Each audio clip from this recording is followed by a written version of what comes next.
El bailarín de la muerte. Por Omar. Era 1988 y yo apenas era un niño. Vivía con mis padres en una casa vieja pero acogedora en Montpellier, Vermont, un lugar donde los inviernos eran crudos y las tormentas parecían tener vida propia. Recuerdo claramente aquella noche, una en la que el cielo rugía con furia, y los relámpagos iluminaban las paredes de mi hogar como si fueran un teatro de sombras. Mis padres, por alguna razón que nunca me explicaron del todo, tuvieron que salir esa noche y me dejaron solo. Todavía puedo sentir el peso de la soledad que se instaló en mi pecho mientras el viento golpeaba las ventanas. No estoy seguro de si lo que ocurrió esa noche fue un sueño o realidad. A veces, cuando intento recordarlo, los bordes de los recuerdos se desdibujan como si estuvieran pintados con acuarela bajo la lluvia. Pero lo que sí sé es que aquella noche cambió mi vida para siempre. Lo que pasó marcó mi destino de una manera que nunca imaginé y me llevó a convertirme en lo que soy hoy, un bailarín profesional de ballet. Todo comenzó en la sala de mi casa, un espacio amplio con muebles gastados y una lámpara que parpadeaba con cada trueno. Estaba sentado en el sofá, mirando hacia la ventana oscura, donde golpeaba la lluvia con intensidad. Fue entonces cuando vi algo que llamó mi atención, una silueta oscura espiándome en el interior de la casa debajo de aquella ventana. Al principio pensé que era un truco de mi imaginación, un juego cruel de la luz y el miedo. Pero no, esa sombra tenía forma, tenía vida. Mi corazón se aceleró mientras intentaba distinguir qué o quién estaba ahí, acechándome en medio de la noche. La sombra se movió, y, de pronto, no estaba solo en la sala. La figura se irguió, como si los truenos y relámpagos le hubieran ordenado que se presentara ante mí. Era un joven, bello, y con una sonrisa extraña, con un cabello rojo que brillaba incluso bajo la tenue luz de la lámpara. Vestía una camisa de vestir azul intenso, una corbata roja que parecía arder contra su pecho, pantalones beige que contrastaban con la elegancia de su atuendo y unos zapatos negros relucientes. Su presencia era exquisita, casi irreal. Lo que más me impresionó no fue su ropa ni su belleza, sino la forma en que se presentó ante mí. Salió de las sombras con movimientos que no eran humanos, o al menos no comunes. Era como si combinara el arte de un mimo, la gracia de un payaso y la intensidad de un actor, todo al mismo tiempo. Sus pasos eran silenciosos pero llenos de intención, como si cada gesto estuviera ensayado 1000 veces. Extendió un brazo, y luego el otro. Luego se llevó un brazo a la cintura, y se inclinó hacia mí, como haciendo una reverencia. Yo estaba tan asustado que no podía apartar la vista. Entonces, frente a mí, comenzó a girar. Sus brazos se alzaron como alas, sus piernas cortaron el aire con precisión, y su cuerpo entero parecía desafiar la gravedad. Saltaba, giraba y bailaba con una energía frenética que me dejó sin aliento. Era un torbellino de movimiento, una danza que mezclaba locura y perfección. Nunca había visto algo así, y mi pequeño mundo, limitado a los juegos y las tareas escolares, se expandió en ese instante. Cuando terminó, hizo un ademán de gracias, inclinándose ligeramente como si esperara un aplauso. Pero yo estaba tan paralizado por lo que había visto que no pude moverme ni emitir sonido alguno. Y entonces, tan rápido como había aparecido, desapareció. La sala quedó en silencio, salvo por el rugido de la tormenta afuera. Me quedé ahí, temblando, preguntándome si todo había sido un sueño inducido por el miedo. A partir de esa noche, el bailarín se coló en mis sueños. Cada vez que cerraba los ojos, lo veía danzando frente a mí con esa misma intensidad, esa misma mezcla de elegancia y caos. Quería bailar como él. No, más que eso, quería convertirme en él. Su imagen se grabó en mi mente como una obsesión, y durante el día, cuando no estaba dormido, cerraba los ojos y repasaba cada uno de sus movimientos. Los había memorizado sin darme cuenta. Pero había algo que me atormentaba, 2 arrepentimientos que cargué como piedras en el alma. El primero fue no haber aplaudido cuando terminó su baile. Había sido tan magnífico, tan digno de reconocimiento, y yo me quedé mudo, como un estúpido. El segundo, y quizás el más doloroso, fue no haberle preguntado su nombre. ¿Quién era ese joven de cabello rojo que había irrumpido en mi vida con su danza? Los meses pasaron, y luego los años. Crecer en Montpellier no era fácil con esa imagen rondándome la cabeza. Mientras mis amigos jugaban al béisbol o se perdían en las colinas, yo practicaba pasos en mi habitación, imitando lo que había visto aquella noche. Me imaginaba a mí mismo con su camisa azul, su corbata roja, girando frente a un público que me admirara tanto como yo lo admiraba a él. Pero su nombre seguía siendo un misterio. Cuando cumplí 25 años, mi vida dio otro giro inesperado. Estaba viendo las noticias locales una noche, distraído, cuando un titular captó mi atención. Un testigo afirmaba que un hombre extraño y misterioso, vestido con una corbata roja, había irrumpido en una casa cercana, bailado ballet frente a una niña y luego desaparecido. La niña, según el informe, había muerto de un ataque al corazón justo después de la actuación. Mi sangre se heló al escuchar lo de la corbata roja. Supe de inmediato que era él. El bailarín de mi infancia, el que había cambiado mi destino, estaba vivo y seguía bailando. Pero ahora había un detalle oscuro: su danza traía muerte. La noticia debería haberme horrorizado, debería haberme hecho odiarlo. Sin embargo, mi admiración por él era tan profunda que no me importó. Solo quería verlo de nuevo, preguntarle su nombre y mostrarle lo que había aprendido gracias a él. Commence a investigar. Revisé periódicos viejos, hablé con vecinos y busqué patrones en las noticias. Descubrí que no era un caso aislado. Había más niños que habían fallecido misteriosamente por ataques cardíacos en los últimos años, todos después de encuentros extraños con un hombre que bailaba. Cada historia me acercaba más a él, y aunque sabía que era peligroso, mi deseo de encontrarlo solo crecía. Me obsesioné con predecir su próximo movimiento. Si seguía atacando niños con su danza mortal, tenía que haber una forma de anticiparme. Investigué las casas cercanas al lugar donde la última niña había muerto y marqué las que tenían niños pequeños. Mi plan era simple pero arriesgado: esperar a que apareciera de nuevo. Llegó otra noche de tormenta, como si el destino quisiera repetir aquella escena de 1988. Me colé en el jardín de una casa, donde sabía que vivía una familia con niños. La lluvia caía a cántaros, y el viento hacía temblar los árboles. Entonces lo vi, una figura familiar forcejeando con una ventana. Era él, el bailarín, ahora más viejo, con arrugas marcando su rostro, pero aún con esa corbata roja que brillaba bajo la luz de un relámpago. Mi corazón latía con fuerza mientras lo observaba. Solo quería preguntar por su nombre y decirle lo mucho que admiraba su baile. Susurré para llamar su atención, y cuando se giró hacia mí, comencé a bailar para impresionarlo. Puse todo lo que había aprendido en esos movimientos: cada giro, cada salto, cada paso que había practicado durante años inspirado por él. Era mi homenaje hacia él. Él me miró, primero con sorpresa, luego con algo que parecía reconocimiento. Pero mientras yo bailaba, su rostro cambió. Sus manos se aferraron al pecho, sus piernas temblaron, y de pronto colapsó en el césped mojado. Estaba teniendo un ataque al corazón. Me detuve, horrorizado, y corrí hacia él. No quería matarlo. Solo quería impresionarlo, que me viera como su igual. Llorando bajo la lluvia, me arrodillé a su lado. «Por favor, no mueras», le supliqué. «Solo quiero saber tu nombre. Quiero que sepas que me convertí en un bailarín gracias a ti». Sus ojos, vidriosos y llenos de dolor, se encontraron con los míos. Con un hilo de voz, murmuró: «Valeska». Fue como si el mundo se detuviera en ese instante. Entonces le confesé todo entre lágrimas. Esa noche de 1988, cuando bailaste frente a mí, me cambiaste la vida. Me volví un bailarín profesional porque quedé impresionado por ti. Todo lo que soy es gracias a ti. Esperaba que sonriera, que me felicitara, que me dijera que mi baile había sido digno de él.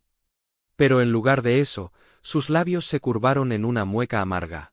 «Yo quería matarte», dijo con su último aliento. Sus palabras me atravesaron como un cuchillo. El hombre que había idolatrado, el que había dado sentido a mi existencia, había entrado a mi casa aquella noche con la intención de acabar conmigo. Mi danza, mi forma de sentir y de expresarme, todo había nacido de un encuentro con la muerte disfrazada de belleza. Valeska murió ahí, en el jardín, mientras la tormenta seguía rugiendo. Me quedé a su lado, empapado, temblando y llorando, incapaz de procesar lo que acababa de escuchar. Había pasado años admirando a un asesino, persiguiéndolo, convirtiéndome en una sombra de él. Y ahora que lo había encontrado, que había bailado para él, lo había matado sin querer. Los días siguientes fueron un torbellino de confusión. La policía llegó a la casa tras un reporte anónimo, encontró el cuerpo de Valeska y comenzó a investigar. Nunca confesé mi conexión con él. Dije que lo había visto intentando entrar y que colapsó de repente. No podían relacionarme con su muerte, pero yo sabía la verdad. Mi baile lo había destruido, así como el suyo me había creado. Regresé a mi vida como bailarín profesional, pero algo en mí había cambiado. Cada vez que subía al escenario, veía su rostro en el público, su corbata roja destacando entre las sombras. Me preguntaba si él había sentido lo mismo que yo. Una mezcla de pasión y obsesión por la danza, un fuego que lo consumía hasta el punto de llevarlo a la locura. La gente me aplaudía, me elogiaba, decía que mi estilo era único, frenético, casi sobrenatural.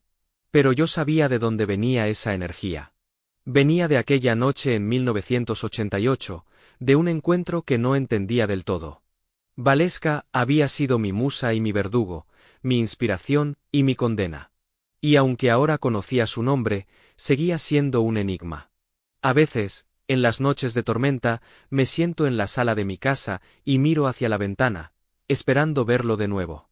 Sé que está muerto, que lo maté con mi propia danza, pero una parte de mí sigue buscándolo.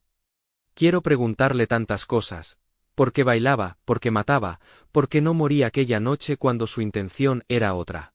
Mi carrera creció con los años. Me convertí en un nombre reconocido en el mundo del ballet, alguien cuya historia inspiraba a otros. Pero nunca conté la verdad. Nunca hablé de Valeska, del bailarín de la muerte que me dio un propósito y luego me lo arrancó con sus últimas palabras. Era mi secreto, mi carga, mi legado. Ahora, cuando enseño a mis alumnos, les digo que el baile es vida, que es expresión, que es libertad. Pero en el fondo, sé que también puede ser muerte. Lo vi en los ojos de Valeska mientras se apagaba, lo sentí en mi corazón mientras lloraba sobre su cuerpo.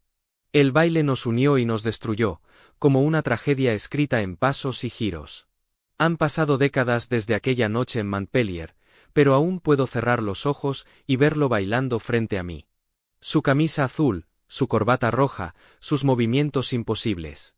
Puedo recrear cada salto, cada gesto, como si el tiempo no hubiera pasado.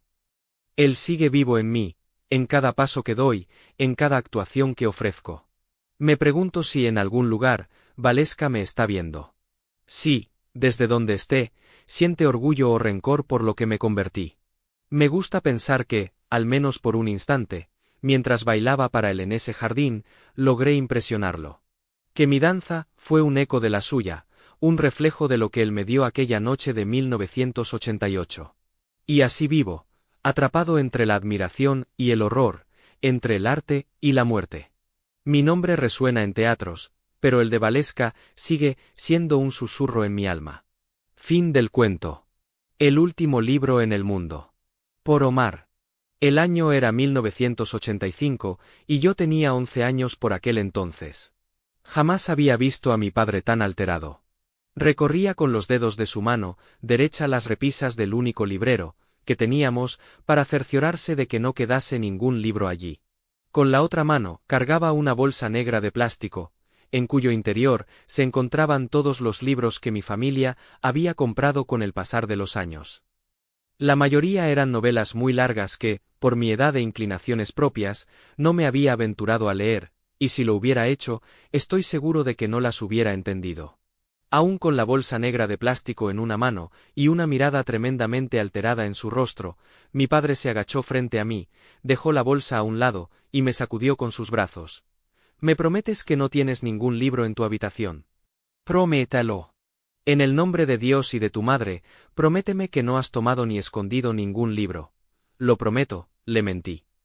Y me quedé paralizado sin saber si me sentía de aquel modo, porque jamás había visto y escuchado a mi padre gritarme de aquella forma, o por la mentira que acababa de decir. Luego de tranquilizarse, Mi padre salió con premura, y tiró aquella bolsa con todos los libros en el bote de basura. Todos los libros, menos uno. El libro que yo había escondido debajo del colchón de mi cama, un día antes de lo que las personas llegarían a llamar con el paso del tiempo la purga. Ahora tengo 36 años. Soy un adulto, pero todavía tengo recuerdos muy nítidos de cómo mi padre me gritó aquella tarde y yo decidí mentirle sin más. No fue sino hasta que cumplí 15 años, que entendí la gravedad del asunto y me arrepentí de haberle ocultado la verdad. No había día que la culpa no me atormentara. Pero, ¿cómo es que un niño de 11 años, que carece de un lenguaje adulto, puede comunicarle a un padre por qué un libro es tan importante para él? ¿Cómo podía yo, a los 11 años, explicarle a mi padre que aquel libro me hacía sentir bien, porque cuando lo leía, aparecía en mi mente alguien, cuyo cuerpo y conciencia se sentían más reales que mi propio cuerpo y mi propia conciencia? No fue sino hasta que cumplí 15 años, que me enteré de que todos los gobiernos alrededor del mundo comenzaron a confiscar todas las novelas, cuentos, historias y relatos existentes, en todos los idiomas, para luego deshacerse de estos. Una vez confiscada toda la literatura, los gobiernos y los ciudadanos llevaban a cabo las purgas, donde enterraban, quemaban y destruían todos los libros impresos que contuviesen alguna historia. Y se preguntarán por qué ocurría esto. Bueno, pues ni yo mismo, siendo ya un adulto, lo puedo entender. Es más, la ciencia y la religión todavía no pueden explicar lo que ocurrió en el año de 1985. ¿Y qué fue lo que ocurrió? Muchas personas lo describen como una histeria colectiva, aunque en lo personal yo creo que fue más bien un momento en el que la humanidad se unió por completo por primera y última vez. Resulta que en 1985, las personas que leían obras literarias comenzaron a darse cuenta de que cuando leían estaban imaginando al mismo personaje. Un personaje que no conocían en la vida real y con el cual empezaban a identificarse. Además de esta característica vicaria, el personaje que aparecía en la mente de todos los lectores parecía cobrar vida propia, daba la impresión de que disfrutaba vivir en las historias. Distintas personas alrededor del mundo leían distintas obras literarias en distintos idiomas, pero el protagonista siempre era este personaje, y todas las personas entrevistadas coincidían a la hora de describir la personalidad, el atuendo y el lenguaje corporal de este ser imaginario. Cuando este ser se esparció, y comenzó a ser imaginado por todos los lectores del mundo, los gobiernos se alarmaron, y comenzaron a buscar al ser humano en la vida real que se pareciese a este ente imaginario. Desafortunadamente, nunca dieron con él. Asustados, porque empezó a circular la teoría de que este ente imaginario era un arma alienígena para invadir y destruir la psique humana, los gobiernos decidieron llevar a cabo las purgas, y destruir toda la literatura, que contuviese una historia, pues a este ente le gustaba habitar en ellas, pues no podía vivir ni expresarse mentalmente en manuales, artículos académicos y científicos o recetarios de cocina. A este ente le gustaba ser imaginado en distintos escenarios.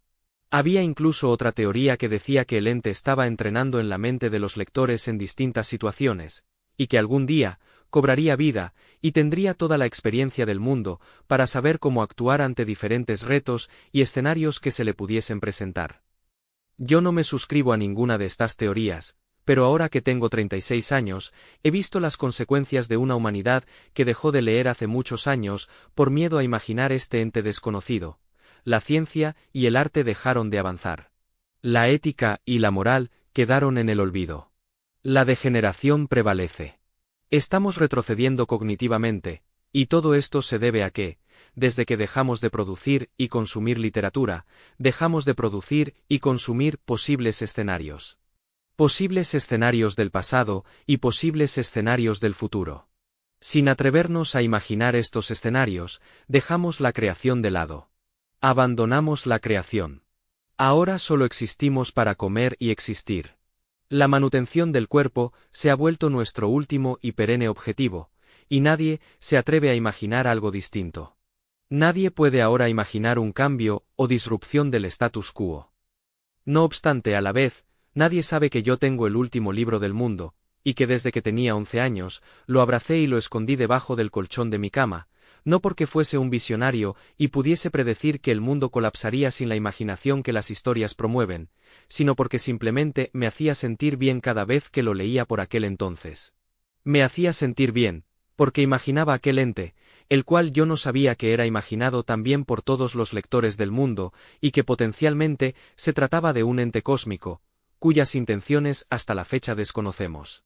El día de hoy me atrevo a hacer pública esta carta dirigida a los mandatarios y élites más poderosas del mundo para notificarles mi descubrimiento. Hace unos meses di con un misterioso verso, que al parecer tiene el poder de actualizar las intenciones de quien fuera que lo lea.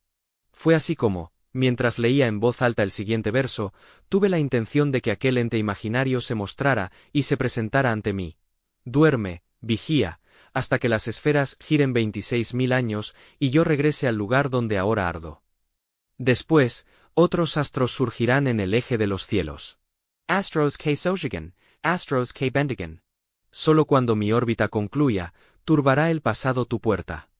Y esto fue lo que me dijo aquel personaje, que desde hace muchos años llevaba apareciendo en mi mente y en la de todos los lectores del mundo, cuando con una figura y lenguaje humanos, se paró frente a mí y me dijo con una sonrisa en su rostro: mi nombre es Nathan Esseri, y soy un ente cósmico imaginario.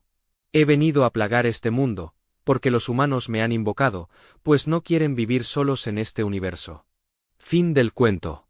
El refugio. Por Omar. Cuando los dioses desean castigarnos, atienden nuestras plegarias. El año era 1989. Conducía mi auto a altas horas de la noche, despacio y con cautela, bajo una terrible tormenta.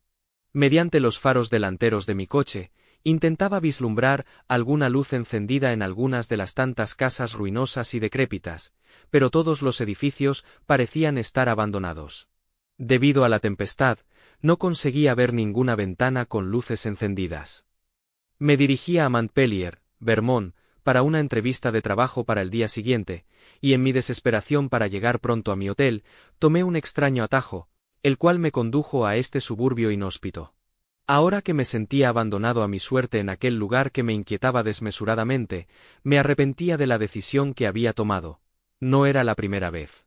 Siempre que tomaba una decisión, cualquiera que ésta fuese, no tardaba en arrepentirme. Así me pasó con mi primera novia, mi primer trabajo, mi primer matrimonio. Nunca tuve hijos, así que no sé si aquello hubiese ocurrido con mi primer hijo también. Asustado por todas las señales que me hacían confirmar que en efecto, aquel suburbio estaba abandonado, decidí aparcar mi auto en medio de la calle, y busqué en el mapa la distancia a la cual se hallaba el hotel que había reservado. De acuerdo con el mapa, faltaba poco. En ese momento, comencé a escuchar, a pesar de la estruendosa lluvia, algo que me dejó perplejo, y que, hasta el día de hoy, me pone los pelos de punta de tan solo recordarlo. Afuera, en la calle, podía escuchar los aullidos, no de uno, sino de varios animales. No eran los aullidos de perros. Pensé en lobos y coyotes, pero en realidad desconocía qué tipo de sonidos emitían estos animales. No obstante, estaba seguro de que se trataba de animales. De pronto, los terribles aullidos se distorsionaron hasta alcanzar una extraña cualidad, la de risas histéricas y delirantes de seres humanos. ¿Cómo podía aquello estar ocurriendo? ¿Se trataba de aullidos mezclados con risas?, me pregunté, mientras aguzaba el oído. Me percaté de que aquellos alaridos se estaban aproximando a mi auto, así que lo encendí y lo puse en marcha. Intenté mantener la calma, pues me sentía todavía seguro, siempre y cuando me mantuviese dentro del vehículo. Mientras conducía, miraba cautelosamente a mis alrededores en busca de la fuente y origen de aquellos espantosos gritos histéricos. Desafortunadamente, la lluvia y la oscuridad no me permitían indagar más sobre lo que estaba ocurriendo afuera de mi auto. Continué conduciendo con cautela, cuando de pronto escuché esta vez los gruñidos y risas arriba de mi auto y junto a mi ventana izquierda, la cual mantenía por supuesto cerrada. Aterrado y sin dudarlo, aceleré lo más rápido que pude, intentando así dejar atrás a aquellos animales que parecían merodear mi automóvil. Mientras conducía a toda velocidad, el suburbio que atravesaba parecía no tener fin. ¿Es que acaso he llegado al infierno?, pensé. ¿Dónde están las personas? ¿Por qué todas las casas se encuentran abandonadas y en ruinas? ¿Cómo diablos llegué a parar aquí? No dejaba de preguntarme tantas cosas y de arrepentirme de haber tomado aquel atajo, mientras conducía el auto a toda velocidad, cuando, de pronto y para mi alivio, alcancé a vislumbrar que el camino recto por fin se terminaba. Por fin me había salvado, pensé. Por fin, había encontrado una salida de aquel terrible y ominoso lugar. No obstante, mi alivio pronto se transformó en amargura, decepción y frustración, cuando vi que el camino recto se terminaba, porque desembocaba en un agreste y oscuro bosque poblado de enormes árboles. Si entraba en aquel bosque, jamás volvería a salir de allí con vida, pensé. En primer lugar, aquellos animales que me habían estado persiguiendo, seguramente me encontrarían y terminarían conmigo. Si tenía suerte y lograba esconderme de aquellas criaturas hasta el amanecer, seguramente terminaría también perdiéndome dentro de las fauces de aquel bosque. Honestamente no sabía qué hacer. Anteriormente, mientras huía a toda velocidad de aquellos animales, ya había intentado vislumbrar a alguna persona sobre la calle para pedir ayuda, pero por supuesto no había nadie afuera debido a la tormenta. Mis opciones eran adentrarme en el bosque o dar la vuelta y regresar, con la posibilidad de tener que enfrentarme a aquellas criaturas.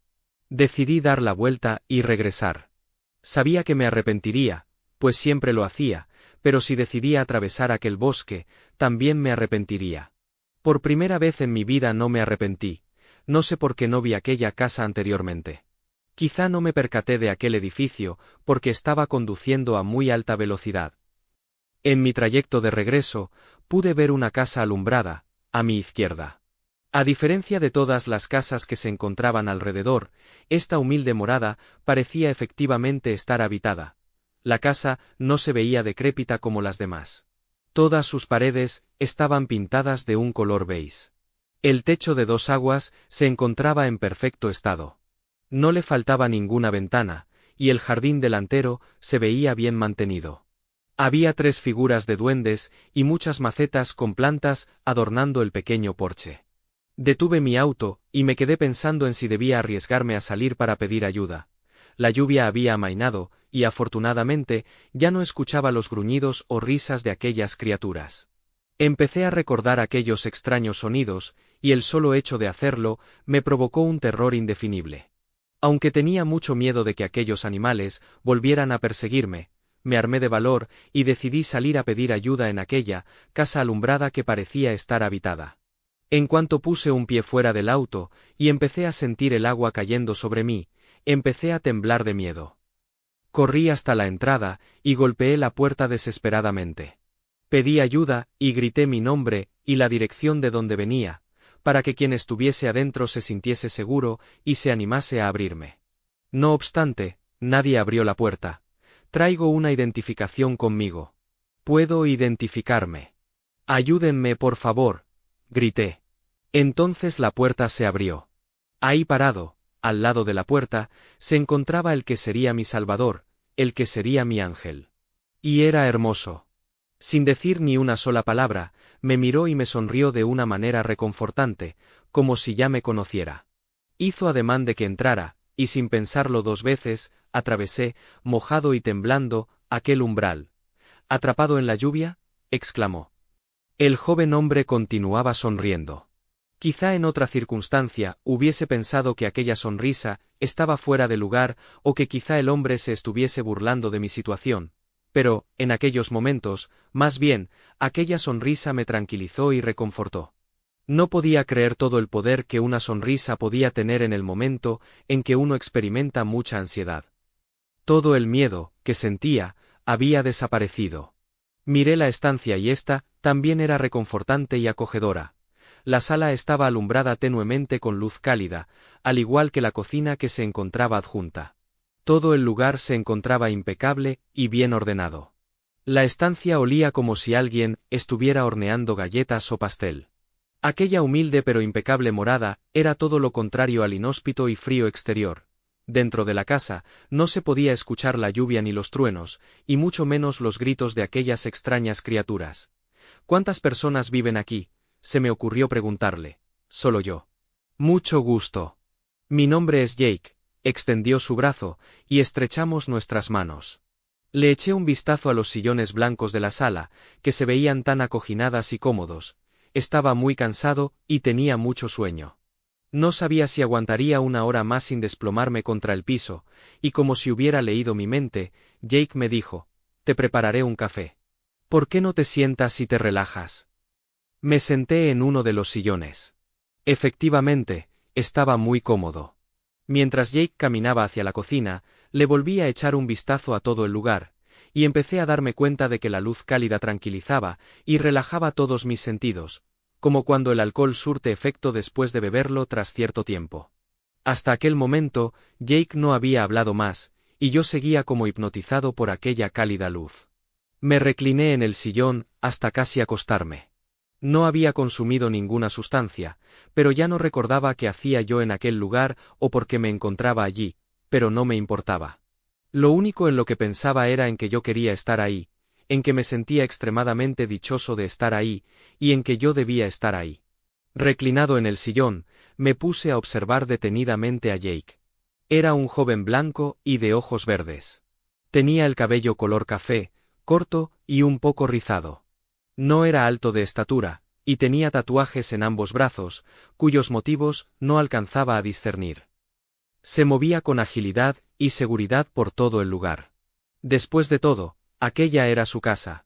«Nuestro café está listo», dijo, mientras ponía las 2 tazas de café en la mesita de la sala y se sentaba a mi lado, cómodamente. Volteó para mirarme, nuevamente con aquella hermosa sonrisa, y entonces sentí que me enamoré de él. «Qué bueno que pudiste llegar. Pensé que cancelarías nuestra cita debido a la lluvia», me dijo. A decir verdad, al principio me sentía nervioso. Verás. ¿Es la primera vez que sales con un hombre? ¿O que tienes una cita? Jake empezó a reírse. «Te ves más guapo en persona que en las fotos que me enviaste por correo», le dije. Jake se ruborizó y le dio un sorbo a su café. «Por supuesto que jamás cancelaría nuestra cita», le comenté. «Llevo mucho tiempo con ganas de conocerte». Jake continuó bebiendo su café con calma. A partir de ese momento, seguimos conversando para conocernos mejor. Perdí la conciencia del tiempo, pues su compañía y plática eran muy gratas e interesantes. No quería que la noche se terminara. Tenía muchas ganas de conocer más sobre su vida. Durante todo el tiempo que estuvimos conversando, podía percibir el olor a galletas o pastel recién horneado. Había comenzado a sentir mucha hambre y esperaba con ansia a que me ofreciera un poco de comida, así que le pregunté sin más preámbulo: «¿Qué es ese olor?». «Es un pastel que estoy horneando. Hoy en la mañana recordé que mencionaste que tu favorito es el de chocolate». Jake se levantó rumbo a la cocina. Se puso unos guantes y sacó el pastel del horno. Puso una gran rebanada en un plato y una pequeña rebanada en otro. Caminó hacia mí y me extendió el plato con la gran rebanada. «Gracias», miré el pastel, emocionado. Seguimos conversando mientras comíamos. Cuando terminamos de comer, le pregunté: «¿Y ahora qué hacemos?».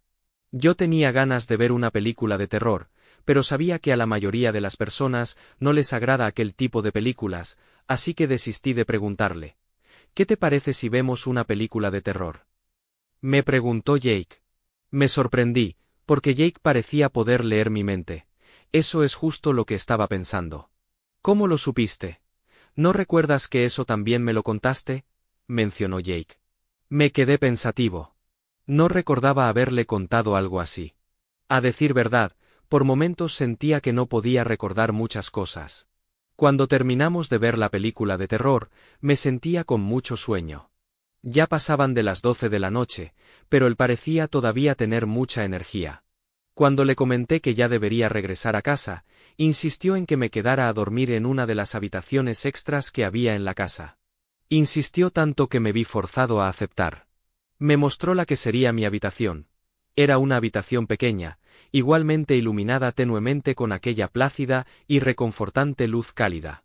Las paredes y el piso eran de madera, y no había cuadros colgados en las paredes ni adornos sobre los muebles que poblaban el lugar. El olor a pastel horneado también llegaba hasta esta habitación. «Bueno, será mejor que me prepare para dormir», le dije. «Todavía no tengo nada de sueño. ¿Me acompañas por favor un rato más a jugar videojuegos?». No me gustaba jugar videojuegos, porque me cansaba muy rápido de la vista, pero Jake me agradaba tanto que por él estaba dispuesto a hacer una excepción. Así que junto con él, caminé de regreso rumbo a la sala principal, donde se dispuso a conectar su Atari 7800. Pensé que estaba muy cansado y que me caería de sueño, pues ya eran altas horas de la noche y nosotros seguíamos jugando en el Atari 7800, pero Jake estaba tan emocionado y se estaba divirtiendo tanto, que me contagió su alegría. Verlo reír y sonreír hizo que la sensación de sueño y cansancio se disiparan por completo. Cuando terminamos de jugar, le dije que me iría a la cama, y que mañana podríamos seguir haciendo más cosas si nos despertábamos temprano. De pronto, me miró asustado y me jaló de la playera. ¿Pero qué dices? Si la noche es aún joven. Hay muchas cosas que podemos hacer. Esta vez, se dispuso a poner música en la radio y comenzó a cantar. Me gustó la música, y nuevamente al escucharlo cantar, el cansancio y el sueño, que sentía, desaparecieron. Estuvimos escuchando música por un buen rato, y así fue como otra vez perdí la noción del tiempo. Estaba disfrutando mucho la noche, la cual no quería que se terminara. De repente, volteé a mirar el reloj y ya eran las 5:30 de la madrugada. Pronto amanecería. Esta vez el rostro de Jake se tornó muy serio, apagó la radio y volteó a mirarme fijamente. «Es necesario que te vayas a dormir». «¿Pero qué dices?», le reclamé esta vez. «Si eres tú el que ha dicho que la noche es aún joven. ¿Acaso ya se te acabó la batería?». Enfadado, Jake me levantó del sillón con ambos brazos y me empujó hasta mi habitación. «Espera, ¿qué te pasa?». También empecé a empujarlo, molesto. Jake se desplomó en el piso y se soltó a llorar desconsoladamente. «Esta es mi última noche». Jake apenas podía hablar mientras sollozaba amargamente. Me agaché y me senté en el piso frente a él. «¿Qué pasa? ¿Por qué estás llorando?», me animé a decirle. Jake no dejaba de llorar. «Esto no es una cita», dijo Jake. Tú no eres gay. «Yo no soy gay. Tú no me conoces». «Yo no te conozco. No entiendo nada de lo que me estás diciendo», exclamé. «¿Conoces el término incunabula?». «¿Qué es eso?», le pregunté. «Hace algunos días, alguien liberó o invocó por error unas criaturas vengativas a partir de la lectura de un verso contenido en una incunábula. Estoy hablando de los manuscritos pnacóticos. Las extrañas criaturas, que fueron invocadas mediante dicho verso, comenzaron a exterminar, sin discriminación, a todos los habitantes de este suburbio. No sabemos por qué las criaturas desean acabar con nosotros, pero sospecho que algo malo hemos de haber hecho para merecer este castigo divino». Continué, mirándolo con un rostro incrédulo. Luego, Jake siguió contándome. «Yo sabía que yo sería el último sobreviviente, pues fui yo quien invocó a aquellas criaturas. Esta noche te escuché entrar en mi porche. La razón por la cual te invité a entrar en mi casa es porque me di cuenta de que no perteneces a este suburbio, así que decidí protegerte de aquellas criaturas, a toda costa». «Pero ¿y cómo lograste protegerme?». «Yo mismo escuché esas criaturas y pensé que no sobreviviría», honestamente le comenté. «Hasta el momento te he estado protegiendo mediante ilusiones visuales, auditivas, olfativas y táctiles», me aseguró, y luego añadió. «No obstante, todo este tiempo que estuve protegiéndote, en realidad fuiste tú quien me terminó protegiendo. Me regalaste una noche más de alegría, normalidad y confort, al distraerme de mi terrible e inevitable destino». «¿A qué te refieres?». «¿De qué destino estás hablando?», le pregunté. «Eres un tonto». Abra los ojos ya. «Todo lo que has percibido a tu alrededor esta noche no es real. No me encuentro frente a ti, llorando en el piso. Las criaturas están abalanzadas sobre mi cuerpo, destrozándolo y devorándolo. ¿Qué no las ves?». Y entonces las vi. Aquellas temibles y grotescas criaturas que había escuchado cuando me adentré por equivocación en este suburbio maldito. Escuché cómo se alimentaban de algo o alguien, y comencé a gatear por el piso sigilosamente en aquella penumbra total, pues la tenue y cálida luz que anteriormente me había recibido se había extinguido. No sé cuánto tiempo tardé en salir de aquel ruinoso edificio, pero cuando lo hice, por fin había amanecido, y ya no había señales de aquellos seres. Ahora el sol resplandecía en lo alto, y mi auto estaba afuera, esperándome, intacto. Miré a mi alrededor, y pude apreciar el estado de deterioro y abandono de todas las casas que había en el suburbio, incluyendo la casa de la que acababa de escapar. Mientras conducía de regreso a casa, no dejaba de pensar en Jake, cuyo error fatal había sido invocar a aquellas criaturas. Tampoco podía dejar de pensar que, aunque Jake había sido un total desconocido para mí, jamás dejaría de extrañarlo. Fin del cuento. Los explicadores. Por Omar. Mi nombre es Patrick, y el año era 1984. Vivía en Burlington, Vermont, una ciudad pequeña pero vibrante, rodeada de colinas verdes y el aire fresco del lago Champlain. Tenía apenas 23 años, y junto con un grupo de amigos, todos en nuestros 20, decidimos formar un club exclusivo. Éramos 5, cada uno con una pasión distinta, y nos reuníamos en el sótano de la casa de mi amigo físico, un lugar lleno de libros desordenados, cables sueltos y el olor a café rancio. Nos propusimos una misión ambiciosa: desentrañar la fábrica y la composición de la realidad. Nos preguntábamos una y otra vez, ¿de qué se constituye la realidad? Cada uno traía su propia perspectiva, y al principio, aquello parecía una aventura intelectual sin igual. Yo era el químico del grupo, fascinado por las moléculas, las reacciones y la manera en que todo lo que nos rodea podía descomponerse en sus partes más básicas. Mi amigo el físico, un tipo alto y desgarbado con gafas gruesas, estaba obsesionado con la energía. Decía que el futuro de la humanidad dependía de dominarla, que la realidad misma era solo una danza de partículas cargadas. Luego estaba el filósofo metafísico, siempre perdido en sus pensamientos, con su barba desaliñada y sus preguntas infinitas sobre la existencia. El especialista en religiones y ocultismo traía un aire místico al grupo, con sus historias sobre cosmovisiones antiguas y rituales olvidados.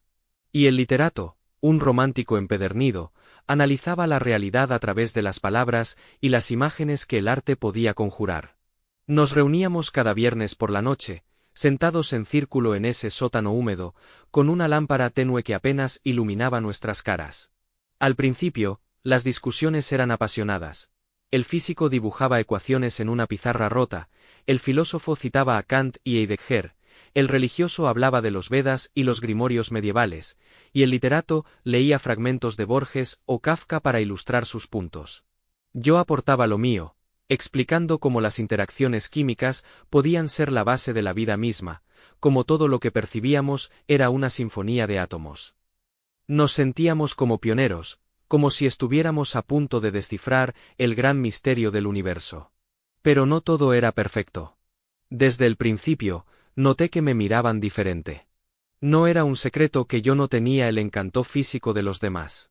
El físico era alto y tenía una sonrisa carismática. El filósofo, aunque desaliñado, tenía un aire intelectual que atraía. El religioso exudaba un aura enigmática, y el literato era guapo como un poeta maldito. Yo, en cambio, era bajo, con el pelo ralo, y una cara que nadie recordaba. Muchas veces, encontraba excusas para no invitarme a las reuniones, o me dejaban fuera de las bromas internas. Decían que era porque mis ideas químicas eran demasiado prácticas para un grupo tan elevado, pero yo sabía la verdad. No me querían ahí porque no encajaba en su imagen. A pesar de estar rodeado de ellos, me sentía solo. Pasaba horas en mi pequeño apartamento, mirando por la ventana hacia las calles nevadas de Burlington, preguntándome por qué me esforzaba tanto por pertenecer. Eran mis compañeros, sí, pero no mis amigos. No había nadie con quien pudiera compartir una cerveza y reírme sin fingir, nadie que me viera más allá de mi aspecto o mis conocimientos. El club, que al principio había sido mi refugio, se convirtió en un recordatorio constante de mi aislamiento. Me sentaba en esas reuniones, escuchando sus voces altas y seguras, y sentía que mi propia voz se perdía en el eco. Entonces, un día todo cambió. Fue un sábado de otoño, con las hojas naranjas cayendo por las calles, cuando conocí a Nathan Esseri.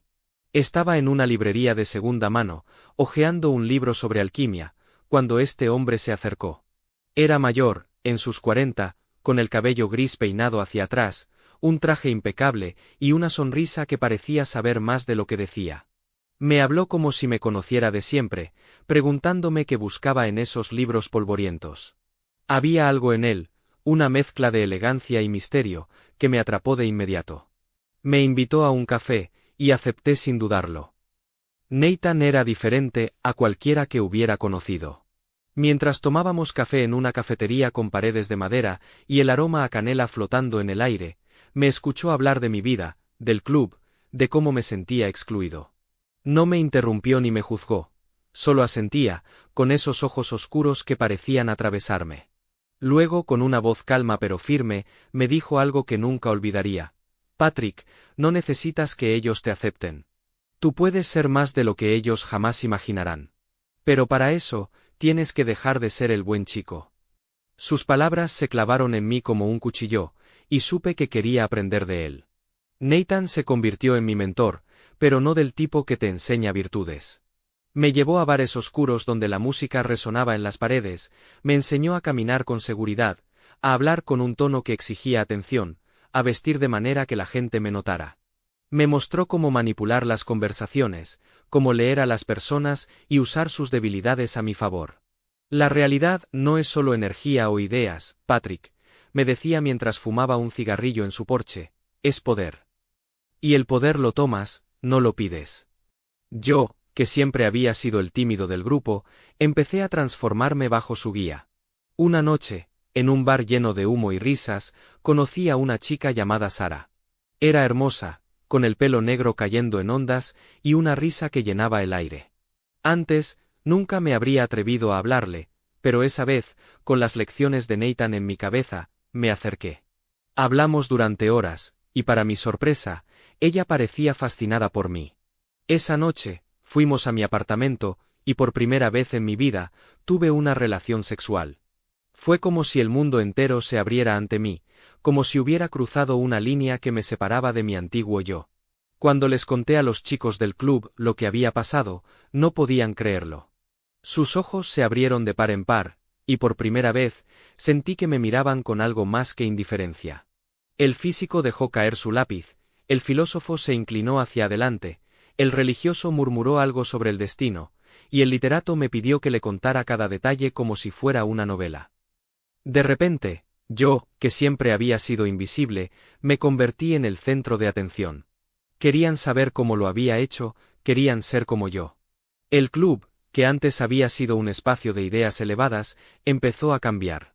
Las reuniones ya no eran sobre la realidad o sus misterios. Las ecuaciones en la pizarra fueron reemplazadas por garabatos de corazones y nombres de chicas. El filósofo dejó de hablar de Platón y empezó a pedir consejos sobre cómo acercarse a las mujeres.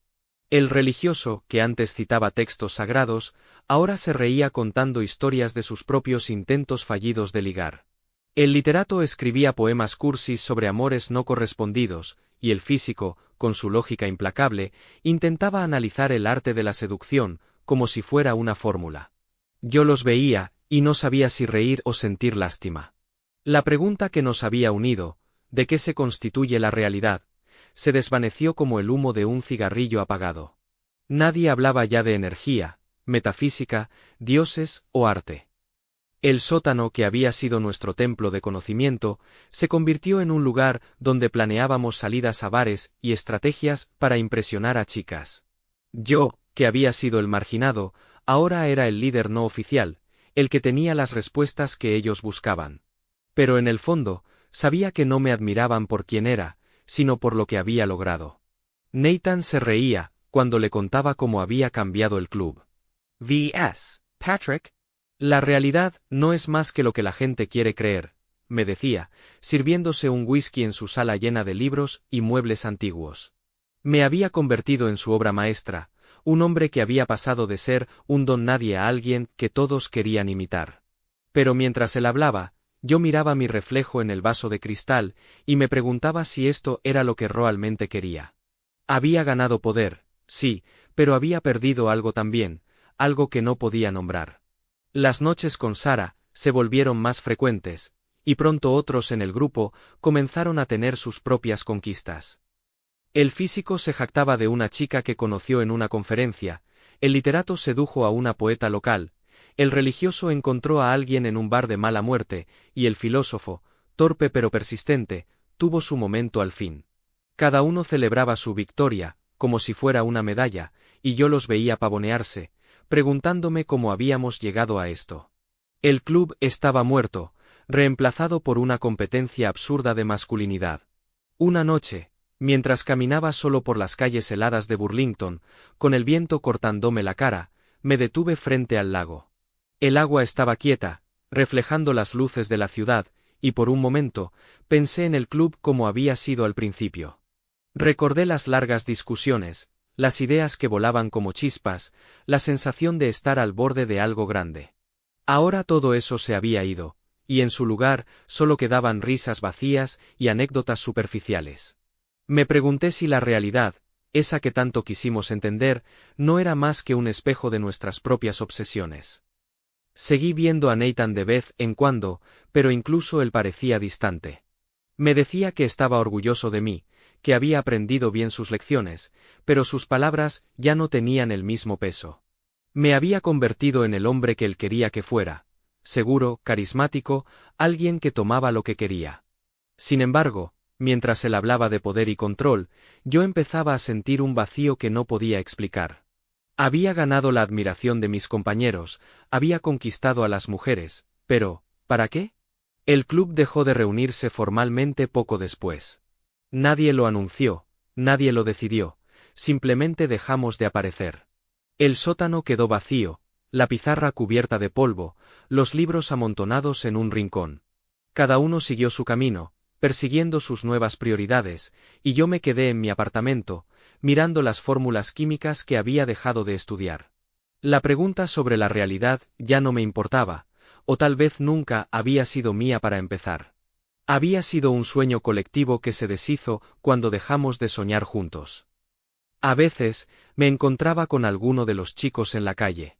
Nos saludábamos con un gesto incómodo, intercambiábamos unas palabras vacías y seguíamos adelante. El físico ahora trabajaba en un laboratorio, el filósofo daba clases en una universidad pequeña, el religioso se había mudado a otra ciudad, y el literato publicaba poemas en revistas locales. Yo seguía en Burlington, trabajando en una empresa química, viviendo una vida que parecía estable pero que no me llenaba. Nathan también desapareció un día, sin dejar rastro, como si nunca hubiera existido. Mirando atrás, me doy cuenta de que 1984 fue el año en que todo cambió, no solo para mí, sino para todos nosotros. El club había sido nuestra chispa, nuestro intento de tocar lo inalcanzable, pero lo dejamos morir por algo tan trivial como el deseo. Nathan me había dado poder, sí, pero también me había mostrado lo frágil que era todo lo que creíamos importante. La realidad, esa que quisimos descifrar, no estaba en las ecuaciones, los libros o las conquistas. Estaba en lo que dejamos ir. Ahora, mientras escribo esto, sentado en mi pequeño escritorio con vistas al lago, pienso en lo que fui y en lo que soy. Tengo 23 años en mi memoria, pero el tiempo ha pasado, y Burlington sigue igual, con sus calles tranquilas y sus inviernos fríos. El club es solo un recuerdo, una historia que nadie más contará. Y yo, el químico que alguna vez soñó con entender el universo, me pregunto si encontraré algún día una respuesta sobre lo que es la realidad, o si al final, la realidad es solo lo que decidimos creer, como Nathan asegura. Fin del cuento.